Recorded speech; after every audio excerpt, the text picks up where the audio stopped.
ஒன்றை சொல்கிறேன், அல்லாவிற்காக ஒன்றை இழந்தால், அல்லாவிற்காக ஒன்றை இழந்தால், அல்லாவிற்காக ஒன்றை விட்டு தூரமாகினால், அல்லாவிற்காக ஒன்றை நீ தடுத்துக் கொண்டால், அதற்கு பகரமாக அல்லாஹ் கொடுப்பது நீ எண்ணி பார்க்க முடியாத ஒன்று. சுலைமான் அலைஹிஸ்ஸலாம் அவர்களை தொழுகையில் இருந்து அவர்களுடைய குதிரை படைகளுடைய பிரமிப்பு தடுக்கிறது. சுலைமான் அந்த குதிரை படைகள் அனைத்தையும் அறுத்து விடுகிறார்.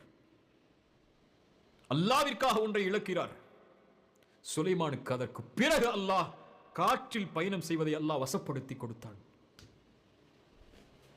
யூசுப், ஒரு பெண்ணுடைய தவறான அழைப்பு, பெண் எச்சரிக்கிறாள், நீ எனக்கு கட்டுப்படவில்லை என்றால் சிறைச்சாலை உனக்கு மேலானது என்று யூசுப் அலைஹிஸ்ஸலாம் அல்லாஹ்விடத்தில் கேட்கிறார்கள். யா அல்லாஹ், அந்த சிறைச்சாலை எனக்கு விருப்பமானது யா அல்லாஹ், இந்த பெண்